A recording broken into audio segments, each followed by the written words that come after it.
Hello friends. स्वागत है आप सभी का मेरे यूट्यूब चैनल लर्निंग स्टेशन पे। चैनल पे नए हो तो चैनल को सब्सक्राइब ज़रूर करें और बेल आइकन को प्रेस करें।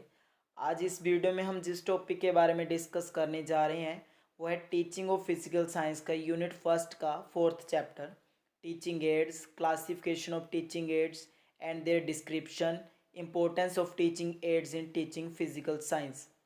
तो ये हमारा जो इसके बाद preparation and development of low cost improvised apparatus है, ये हम नेक्स्ट वीडियो में पढ़ेंगे। इस वीडियो में हम सिर्फ इन्हीं टॉपिक के बारे में पढ़ेंगे। बाकी इस यूनिट के मैंने टॉपिक्स की वीडियो ऑलरेडी चैनल पे अपलोड कर दी हैं। अगर आपने नहीं देखे तो मैं उसका लिंक आपको डिस्क्रिप्शन बॉक्स में दे दूँगा।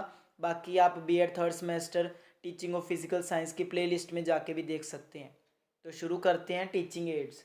तो टीचिंग एड्स क्या है? A tool used by a teacher to help learners to improve reading and other skills.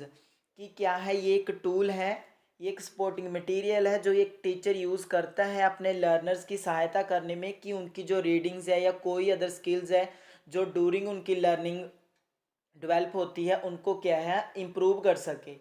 Add simply means anything by means of which learning process में बी इनकरेज्ड और carried on through the senses of hearing और the sense of sight. कि aid क्या है? Anything by means of which, कि कोई भी ऐसी चीज़ जिससे क्या है लर्निंग प्रोसेस को इनकरेज किया जा सके और वो क्या है सुनकर और देखकर की जा सके। उसके बाद है these are the tool teacher used in classroom such as flash cards, maps, cassette and blackboards. ये क्या है? टूल्स इन्होंने एग्जांपल्स दी हैं। इसमें हमारे पास है फ्लैश कार्ड्स है, मैप्स है, कैसेट्स है और ब्लैक बोर्ड है, जिनका यूज़ टीचर करता है क्या बच्चों को पढ़ाने के लिए ताकि उनकी लर्निंग क्या है इम्प्रूव हो। अभी आप इमेजिन करिए कि आपको बिना ब्लैक बोर्ड के बच्चों को पढ़ाना है तो कितना मुश्किल होगा। आप लिख देते हो तो बच्चे उस चीज़ को देख सकते हैं और उनको क्या है उस चीज़ के बारे में थोड़ा कॉन्सेप्ट क्या है रिटेन हो जाता है उनके दिमाग में कि हाँ सर ये पढ़ा रहे हैं या मैम ये पढ़ा रहे हैं। उसके बाद पढ़ते हैं इसकी डेफिनेशंस के बारे में। तो डेफिनेशंस में हमारे पास सबसे पहले है audio visual aids are those sensory objects और इमेजेस विच इनिशिएट और स्टिमुलेट एंड रिइंफोर्स लर्निंग। कि क्या है? वो सेंसरी ऑब्जेक्ट्स हैं जो क्या है इमेजेस भी हो सकती हैं जो इनिशिएट करते हैं, स्टिमुलेट करते हैं और रिइंफोर्स करते हैं लर्निंग को। ये किसने दी थी? बर्टन ने। उसके बाद है audio visual aids are those aids which help in completing the triangular process of learning, that is motivation, classification and stimulation। कि जो ये एड्स हैं ये क्या है? वो मटेरियल है जिनकी सहायता से जो त्रिकोणीय प्रक्रिया है हमारी लर्निंग की वो क्या है मोटिवेशन, क्लासिफिकेशन और स्टिमुलेशन उसको क्या है अचीव किया जा सके। उसके बाद हम पढ़ते हैं टीचिंग एड्स की इम्पोर्टेंस कि ये आखिर क्यों इम्पोर्टेंट है। जो हमारे इसमें सिलेबस में क्या है मेंशन की गई है कि इसकी इम्पोर्टेंस पढ़नी है आपने। उसके बाद इम्पोर्टेंस में हमारे पास फर्स्ट पॉइंट है मोटिवेशन। अभी क्या है हमारे पास जो टीचिंग एड्स है इससे क्या है बच्चे का इंटरेस्ट डेवलप होता है, वो लर्निंग को लेके क्या है अपनी उनकी जो इंटरेस्ट है वो लर्निंग को लेकर इन्हांस होता है और वो क्या होते हैं मोटिवेटेड होते हैं कि हाँ या जैसे टीचर मॉडल से पढ़ा रहा है, चार्ट से पढ़ा रहा है तो बच्चे क्या है उसमें इंटरेस्ट दिखाते हैं और उन्हें मोटिवेशन मिलती है कि हाँ हमने पढ़ना है, सर फिर नए तरीके से या नए चार्ट या मॉडल से पढ़ाएंगे। सेकंड है हमारे पास क्लैरिफिकेशन। टीचर ने वर्बली कुछ आपके सामने बच्चों के सामने रिप्रेजेंट किया, बच्चों को वो समझ नहीं आया, परंतु जब टीचर उनको किसी मॉडल से या चार्ट से या पिक्चर से समझाएगा तो बच्चों को क्या है क्लैरिटी मिलेगी। उसके बाद है डिस्करेजमेंट ऑफ क्रैमिंग। अभी इसमें क्या है जो टीचिंग एड्स होती है इसमें बच्चे को क्या है जो कॉन्सेप्ट है उसके बारे में नॉलेज दी जाती है, उसको उसकी अंडरस्टैंडिंग होती है कि एक्चुअल में ये कैसे है या ये प्रोसेस ऐसी क्यों हो रही है। तो इसमें क्रैमिंग की तो कोई स्कोप ही नहीं है। तो इसमें क्या होता है डिस्करेजमेंट ऑफ क्रैमिंग की बच्चे को रटने की ज़रूरत नहीं पड़ती है। उसके बाद है फैसिलिटेट लर्निंग। कोई भी टीचिंग एड्स है उससे क्या है लर्निंग फैसिलिटेट होती है, लर्निंग इफेक्टिव बनती है। उसके बाद है लाइव एंड एक्टिव क्लासरूम। अभी क्या है अगर हम लेक्चर मेथड्स देखें या लेक्चर इसमें क्या बोलते हैं हमारे दूसरे मेथड्स देखें तो उसमें हमारे पास क्या है कि सिर्फ टीचर एक्टिव है, बच्चे क्या है पैसिव लर्नर्स है। परंतु जो हमारी ये लेक्चर कम डेमोन्स्ट्रेशन मेथड होती हैं जिनमें क्या है बच्चों को इस टीचिंग एड से पढ़ाया जाता है उसमें क्या है बच्चे इंटरेक्ट करते हैं और उनमें सुस्ती नहीं आती, कोई बोरिंगनेस नहीं होती, डलनेस नहीं होती। तो इससे क्या है, क्लास लाइव रहती है और एक्टिव रहती है।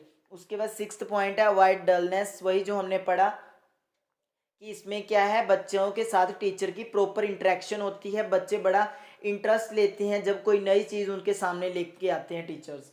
उसके बाद है टाइम सेविंग। अभी ऐसे अगर टीचर ब्लैक बोर्ड पे लिख के पढ़ा रहा है तो टीचर को कितना कुछ लिखना पड़ेगा, बच्चों को समझाना पड़ेगा, विजुलाइज करवाना पड़ेगा, उन्हें बोला जाएगा कि इमेजिन कीजिए ऐसा हो रहा है या ऐसे है। परंतु जब उनके सामने वो मॉडल प्रेजेंट कर दिया जाएगा या चार्ट से पढ़ा दिया जाएगा या किसी प्रोजेक्टर से, तो क्या है, बच्चों को वो टीचर इजीली पढ़ा सकता है और उसका टाइम सेव होता है, जो उसको इतना कंज्यूम होना था कि उसने ये समझाना फिर उसके बाद ये बताना। अभी उन्होंने सीधी उसके सामने पिक्चर रख दी तो बच्चा क्या है, पिक्चर को देख के ऑब्जर्व भी कर सकता है कि हाँ, जो हम कॉन्सेप्ट पढ़ रहे हैं या जो टॉपिक हम पढ़ रहे हैं उसमें कौन कौन सी चीज़ें हैं। उसके बाद है हमारा डायरेक्ट एक्सपीरियंस। बच्चों के सामने मॉडल प्रेजेंट किए जाते हैं तो क्या है, बच्चों को डायरेक्ट एक्सपीरियंस मिलता है कि एक्चुअल में चीज़ कैसी है। मॉडल क्या होता है, किसी भी चीज़ का एग्जैक्ट रेप्लिका, मतलब कि उसकी हूबहू प्रतिलिपि होती है, छोटी फॉर्म में होती है। तो बच्चों को क्या है, आइडिया लग जाता है और उनको फर्स्ट हैंड एक्सपीरियंस मिलता है, ना कि वो किसी से सुनते हैं। उसके बाद हमारा 9th है मेक लर्निंग इंटरेस्टिंग। तो इसमें क्या है, लर्निंग क्या है, इंटरेस्टिंग होती है। अभी जब बच्चों के सामने नई नई चीज़ें आती है, सुंदर सी चीज़ें आती है, तो बच्चों का क्या है, ऑटोमेटिकली इंटरेस्ट डेवलप होता है कि सर आज कुछ नया लेके आए हैं। उसके बाद है डेवलपमेंट ऑफ साइंटिफिक एटीट्यूड। अब साइंस पढ़ रहे हैं, बच्चों को मॉडल से पढ़ाया जा रहा है। फॉर एग्जांपल हमने उनको वाटर साइकिल पढ़ाना है, तो जब हम मॉडल से पढ़ाएंगे तो बच्चे पूरी प्रोसेस को देखेंगे, तो उनकी जो साइंस को लेके रुचि है वो बढ़ जाएगी। तो इससे क्या है, हम टीचिंग एड से बच्चों का इंटरेस्ट डेवलप कर सकते हैं लर्निंग में। उसके बाद है इंक्रीज वोकेबलरी। तो इससे क्या होता है, जैसे बच्चे नई नए शब्द सीख रहे हैं, उनको साइंस के नए नए वर्ड्स के बारे में पता चल रहा है, उनको नई नई प्रोसेसेस के बारे में पता चल रहा है, तो उनकी वोकेबलरी क्या है, एनरिच होती है। उसके बाद है कैच अटेंशन। अभी आपने देखा होगा कि जब कोई टीचर आपको चार्ट से पढ़ा रहा है या कोई मॉडल दिखा रहा है तो ऑटोमेटिकली सभी बच्चे देखने लग जाते हैं कि आखिर हमारे टीचर लेके क्या आए हैं क्लास में। तो इससे क्या है, बच्चों का अटेंशन टीचर गेन कर लेते हैं और बच्चे अटेंटिव होकर क्लास में लेक्चर को सुनते हैं। उसके बाद हमारा नेक्स्ट है करेक्टरिस्टिक्स ऑफ टीचिंग एड्स। तो उसमें हमारे पास जो इसकी करेक्टरिस्टिक्स है, वो विशेषताएं इसमें क्या होनी चाहिए, दे शुड बी चीप होने चाहिए, सस्ते होने चाहिए, बहुत ज़्यादा महंगे नहीं होने चाहिए, पोर्टेबल होने चाहिए कि उन्हें ईजिली एक स्थान से दूसरे स्थान पे लिया जा सके। उसके बाद है अप टू डेट होने चाहिए। ऐसे नहीं है कि कई साल पुराने मॉडल से बच्चों को पढ़ा रहे हैं जिसमें क्या है, प्रोसेस मेथड्स क्या है, पुराने हैं। अप टू डेट होने चाहिए, एक्यूरेट इन्फॉर्मेशन होनी चाहिए, अकॉर्डिंग टू मेंटल लेवल होने चाहिए। जैसे अगर 6th क्लास को पढ़ा रहे हैं तो 6th क्लास के बच्चों के अकॉर्डिंग ही वो मॉडल क्या है, बना होना चाहिए, या वो कोई भी टीचिंग एड्स है वो बच्चों के मेंटल लेवल के अकॉर्डिंग बनी होनी चाहिए। उसके बाद है मीनिंगफुल एंड पर्पसफुल, कि जो हमारी टीचिंग एड है वो ऐसे नहीं है कि उसका कोई मकसद ना हो, उसका कोई मीनिंग ना हो, वो क्या है, मीनिंगफुल होनी चाहिए, जिसका कुछ मोटिव हो। उसके बाद है प्रॉपर साइज।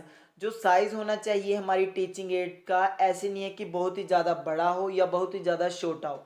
फॉर एग्जांपल अगर हम चार्ट से पढ़ा रहे हैं तो चार्ट में अगर हम कोई पिक्चर्स बना रहे हैं या फ्लो चार्ट बना रहे हैं तो जो हमारा साइज होगा वो इतना होना चाहिए कि बच्चे उस चीज़ को ईजिली पीछे बैठ के भी देख सकें।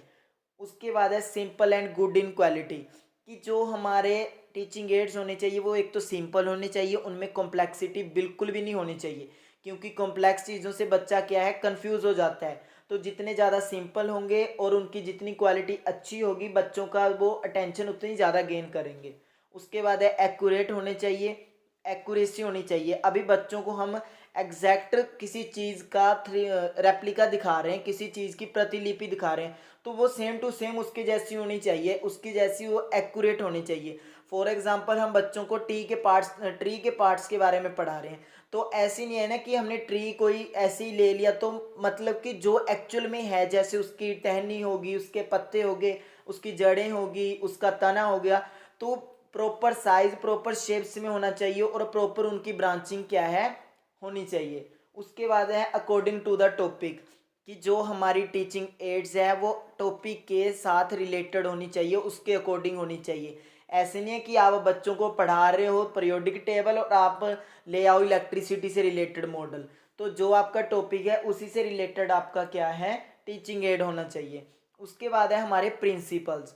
तो प्रिंसिपल्स में हमारे पास इसमें हमारे पास 7 प्रिंसिपल्स हैं। वैसे तो बहुत सारे हैं परंतु हम 7 के बारे में पढ़ेंगे। फर्स्ट है हमारा प्रिंसिपल ऑफ रिस्पॉन्स, जिसमें क्या है कि हमारे जो स्टूडेंट्स हैं वो किस तरीके से रिस्पॉन्स कर रहे हैं हमारे क्या बोलते हैं मॉडल्स को। उसके बाद है प्रिंसिपल ऑफ इवैल्यूएशन, जिसमें क्या है टीचर बच्चे को क्वेश्चन करके या डूरिंग द जो टीचिंग एड उनके सामने परफॉर्म की जा रही है उसका इवैल्यूएशन हो, या जो टीचिंग एड टीचर यूज़ कर रहा है उसको इवैल्यूएट किया जाए कि वो कितनी इफेक्टिव है। उसके बाद है प्रिंसिपल ऑफ कंट्रोल। तो प्रिंसिपल ऑफ कंट्रोल में हमारे पास क्या है कि टीचर उन चीज़ों को किस तरीके से कंट्रोल कर रहा है, किस तरीके से उनको फिजिकली बैलेंस कर रहा है। जैसे उनको उठाना है, उठा के दूसरे स्थान पे लेके जाना है, तो इससे क्या है मोटर स्किल्स आती हैं। तो ये क्या है फिजिकल प्रिंसिपल्स ऑफ कंट्रोल पे भी डिपेंड करती हैं। उसके बाद है प्रिंसिपल ऑफ सोर्स, कि जब भी हमारी टीचिंग एड्स बनानी चाहिए, मॉडल बनाने चाहिए, तो उसमें क्या है ऐसे नहीं कि सिर्फ एक सोर्स से हमने उठा के बना देना है। तो हमें वेरियस सोर्सेज से क्या है इंफॉर्मेशन लेनी है और हमारा जो मॉडल है वो बनाना है। तो ये क्या है based upon sources, principle of sources पे भी बेस्ड होते हैं हमारे टीचिंग एड्स। उसके बाद है प्रिंसिपल ऑफ सिलेक्शन। तो प्रिंसिपल ऑफ सिलेक्शन में हमारे पास क्या है कि वो एड चूज करनी है जो क्या है इफेक्टिव हो टीचिंग लर्निंग प्रोसेस के लिए। अभी जैसे अगर हम साइंस पढ़ा रहे हैं तो साइंस में जो मेन फोकस्ड होता है कि बच्चों को जितना हो सके मॉडल से पढ़ाए जहाँ पे उसकी ज़रूरत हो। ऐसे नहीं है कि कहीं पे जैसे अब आप पीरियोडिक टेबल पढ़ा रहे हो तो आप पीरियोडिक टेबल को क्या है कोई वर्किंग मॉडल से बताने लगो। अगर आप चार्ट से भी पढ़ाओगे तो वो इतना इफेक्टिव होगा। अगर प्रोजेक्टर से किसी टॉपिक को ज़्यादा अच्छे से पढ़ाया जा सकता है तो आप प्रोजेक्टर से पढ़ाओगे। तो ये क्या है हमारा प्रिंसिपल ऑफ सिलेक्शन। उसके बाद है प्रिंसिपल ऑफ एम।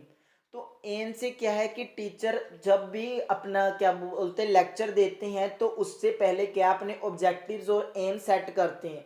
तो इसी तरीके से जब हमारा मॉडल बनता है या कोई टीचिंग एड तैयार की जाती है तो टीचर के कुछ स्पेसिफिक ऑब्जेक्टिव्स होते हैं, तो उन पे बेस्ड होता है हमारा मॉडल। तो इसलिए क्या है प्रिंसिपल ऑफ एम। उसके बाद पढ़ते हैं हम इसकी क्लासिफिकेशन। तो हमारे पास जो टीचिंग एड्स है वो हमारे पास 3 टाइप की है। फर्स्ट है हमारी ऑडियो, सेकंड है हमारी विजुअल, थर्ड है हमारी ऑडियो विजुअल और एबी एड्स। तो फर्स्ट पढ़ते हैं ऑडियो एड्स।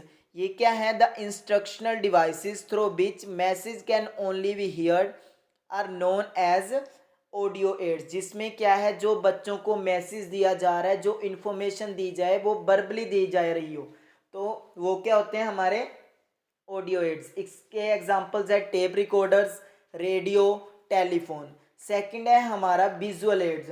तो विजुअल एड्स क्या होती हैं, नाम से पता चल रहा है the instructional devices which help to visualise the message is known as visual aids, जिसमें क्या है बच्चों को कुछ दिखा के क्या है इन्फॉर्मेशन दी जाए या कुछ दिखा के उनको नॉलेज प्रोवाइड की जाए।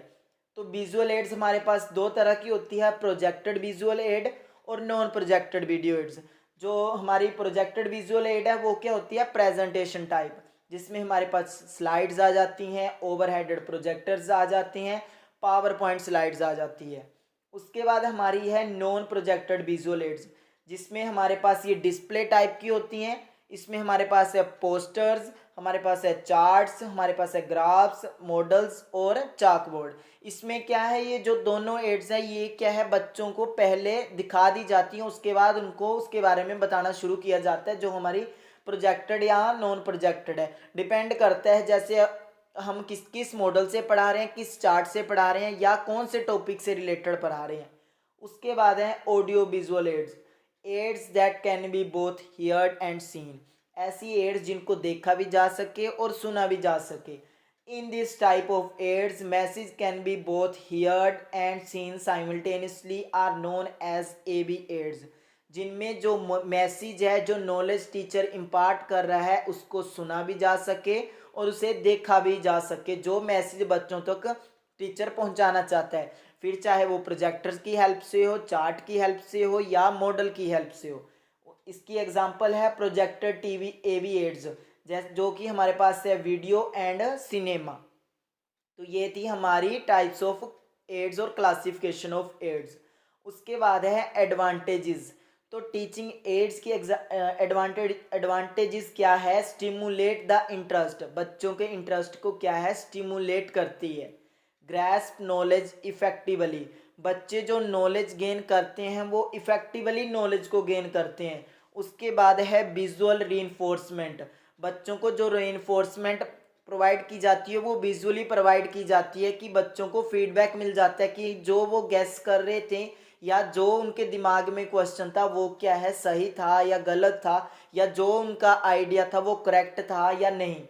उसके बाद है रिटेंशन फॉर लॉन्गर टाइम, अभी हम पढ़ते आ रहे हैं कि जब कोई बच्चा पिक्चर से देखता है तो पिक्चर को क्या है उसके दिमाग में ज़्यादा लंबे समय तक रहती है। तो with the help of teaching ads जो रिटेंशन होती है वो लंबे समय तक रहती है, लंबे समय तक कॉन्सेप्ट बच्चे के दिमाग में अटेंड रहता है।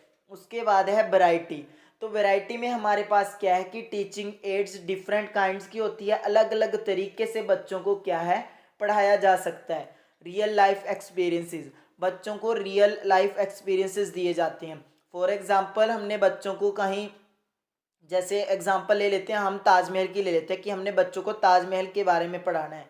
ये वैसे तो सोशल साइंस रिलेटेड आ गया बट जर्नली एग्जांपल दे रहा हूँ कि जैसे हमने ताजमहल के बारे में बताना है तो अगर हम उसका मॉडल दिखाएंगे तो बच्चों को क्या है रियल लाइफ एक्सपीरियंस मिलेगा कि हाँ जो एक्चुअल में ताजमहल है वो कैसा है। हम उसका साइज बता, उसकी शेप बता सकते हैं, उसका कलर बता सकते हैं, उसमें कौन कितने पिलर्स है ये बता सकते हैं, उसका गार्डन या उसका इंफ्रास्ट्रक्चर कैसा है इसके बारे में बच्चों को मॉडल के माध्यम से बता सकते हैं।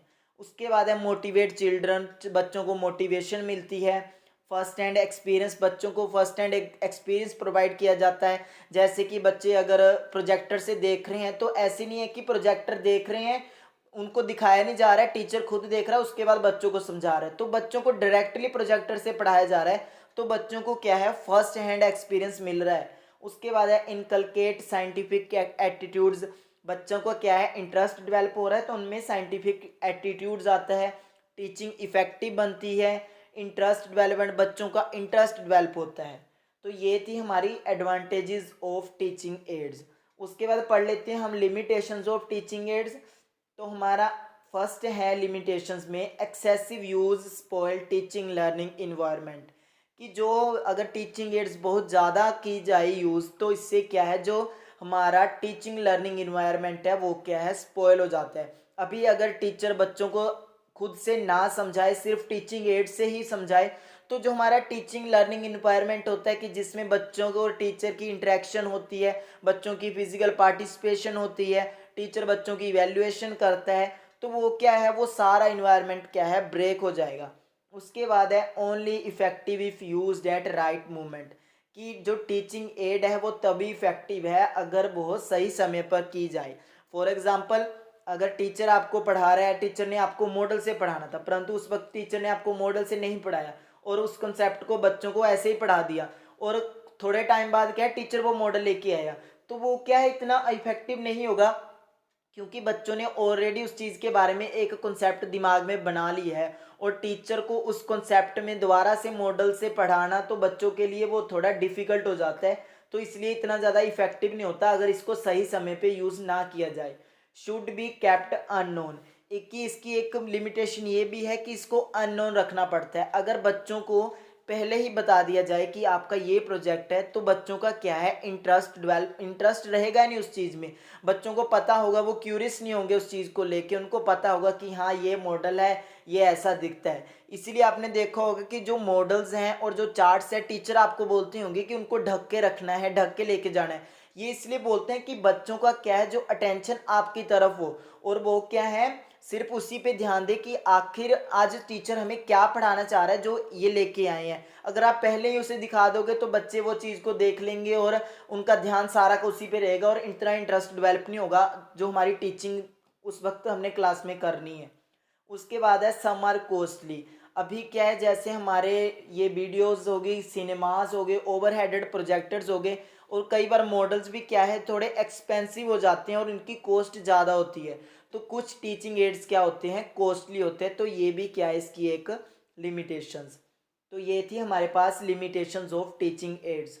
तो आज हमने पढ़ा टीचिंग एड्स के बारे में, उसका मीनिंग, डेफिनेशंस, क्लासिफिकेशन, उसकी इम्पोर्टेंस पढ़ी, फिर हमने पढ़ी उसकी करैक्टरिस्टिक्स, फिर हमने उसकी एडवांटेजेस पढ़ी, फिर हमने लिमिटेशंस पढ़ी।